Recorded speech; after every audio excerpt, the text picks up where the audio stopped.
गौतम खट्टर जी हमारे आर्य समाज के क्रांतिकारी युवा हैं और वे लगातार सनातन की आवाज को उठाते रहते हैं। और मैं आपको बताऊं कि पिछले साल गौतम खट्टर जी श्रावस्ती के दौरे पे आए, एक हफ्ते के लिए वो यहाँ पर थे और एक हफ्ते मैं उनके साथ में था और काफ़ी उनसे वार्तालाप और विचार विमर्श हुए इन भारत में जो सनातन की इस समय जो स्थितियां हैं उनको लेकर के।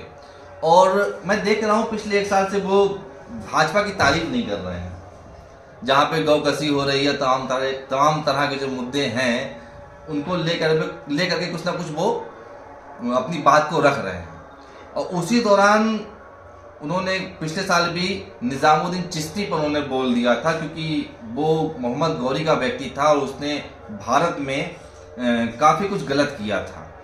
तब भी उन पर FIR हुई थी और खैर उनको जेल नहीं जाना पड़ा था। और इस बार उन्होंने सेंट फ्रांसिस जेवियर्स, जो कि एक मिशनरी था जिसने सन 1546 में भारत आकर के गोवा में जो पुर्तगालियों का जो शासन था, जो जॉन तृतीय पुर्तगाल का जो था, जॉन तृतीय जो कि गोवा पर अवैध रूप से शासन कर रहा था और हिंदुओं पर अत्याचार कर रहा था, उसने सहयोग किया था जेवियर्स ने आकर के और काफ़ी सारे हिंदुओं को मरवाया था, काफ़ी सारे यहाँ पे मंदिर तोड़वाए थे और फोर्सफुली और नाटकीय अंदाज में जैसा आज भी कन्वर्जन होता है, ईसाईकरण होता है, उस प्रकार से सेंट जेवियर्स ने ये काम करवाया था।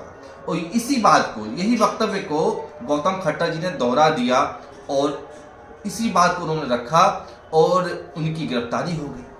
और गिरफ्तारी की किसने? बीजेपी सरकार की पुलिस ने करी, क्योंकि गोवा में बीजेपी की सरकार है। अब आपको ये समझना होगा, ये देखना होगा कि बीजेपी का असली चेहरा है क्या। और वैसे भी वो मोदी जी कहते भी हैं कि हमारा ईसाइयों से अभूतपूर्व नाता रहा है, पुराना मेरा रिश्ता कोई नया नहीं है ईसाइयों से, और ये सब बातें बोलते हैं। तो वो आज लोग समझते थे कि ये ऐसे बोल रहे होंगे, हवा हवाई सबसे कह देते हैं, तो आज इसको लोगों ने व्यक्तिगत देख लिया अपनी आंखों से कि कितना असीम उन्हें प्रेम है इन ईसाइयों से, जो हमारे देश को कन्वर्ट कर रहे हैं, पूरे देश में धर्मांतरण का खेल रैकेट चला रहे हैं। पर अब आप मुझको बताएंगे जी कि क्या ये वास्तव में, क्योंकि आप अधिवक्ता हैं, क्या वास्तव में इस प्रकार से प्रॉम्प्ट उनकी गिरफ्तारी होनी चाहिए थी? क्या उनके भाई को इस प्रकार से गिरफ्तार करना चाहिए था पुलिस को? देखिए, जिस तरीके से जैसे कोई भी एक हीनियस क्राइम कोई व्यक्ति अगर करता है तो उस व्यक्ति के भी माता पिता या भाई को अचानक पुलिस नहीं उठाती। भाई अगर कोई एक व्यक्ति ए है, उसने मर्डर कर दिया, तो उसके परिवार, पुलिस उसके परिवार को भी अचानक जाके इस तरीके से जहां भी वहां नहीं उठाती। मान लेते हैं कि गौतम खट्टर जी की कोई एक बात हेड स्पीच में कन्वर्ट हो गई और हेड स्पीच का मुकदमा उनके ऊपर लिख गया, तो ऐसी क्या पुलिस को जरूरत आ गई कि बीएनएस की धारा 35 सब क्लॉज 3 का वायलेशन करके, बीएनएस की धारा 35 सब क्लॉज 3 कहती है कि अगर आप किसी को भी ऐसे गिरफ्तार कर रहे हैं जो उस मामले में संलिप्त नहीं है, तो उसको 14 दिन पहले आप नोटिस देना पड़ेगा। लेकिन नोटिस बिना दिए हुए आप उसको ऐसे एज अपराधी बनाकर लेकर गए हैं। दूसरी बात, गोवा पुलिस ने अपना बयान जानते हैं क्या दिया है गौतम खट्टर मामले? गोवा बीजेपी पुलिस बोली है।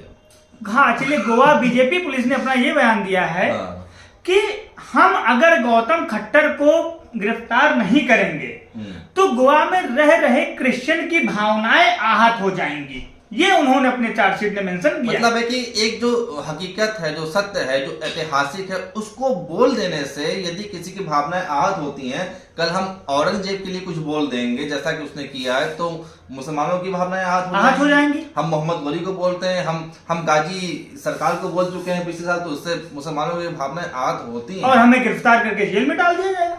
मतलब आर्टिकल 19 कहीं लाई करता है भारत में, तो ये अनुच्छेद 19 जो कि हमारा मौलिक अधिकार है। भाई मौलिक आर्टिकल 19 कहता है कि हम किसी की भावनाएं, हमारा अधिकार वहीं तक है जहां तक दूसरे का अधिकार हनन ना हो।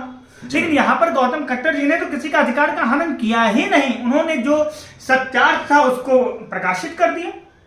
तो मित्रों, आप ये समझ लीजिए, ये अधिवक्ता जी इसीलिए आए हैं कि जो कानून का दायरा है वो इन्होंने आपको बताया है और किस प्रकार से बीजेपी की पुलिस, गोवा पुलिस ने कानून के दायरे का उल्लंघन करते हुए गौतम खट्टर को गिरफ्तार किया, उनके भाई को गिरफ्तार किया। इससे ये दर्शाता है कि भाजपा सरकार कतई भी हिंदुओं की सरकार नहीं है, ना ही कभी थी, ना आज है। इसको आप जान लीजिए, समझ लीजिए। और मैं बहुत ही जिम्मेदारी से आपको लास्ट बात ये बता दूं कि इन्हीं कारणों से राष्ट्र धारक दल का उदय हुआ है, जन्म हुआ है। और हम लोग चाहते हैं कि भारत में भारतीयों की सरकार बने।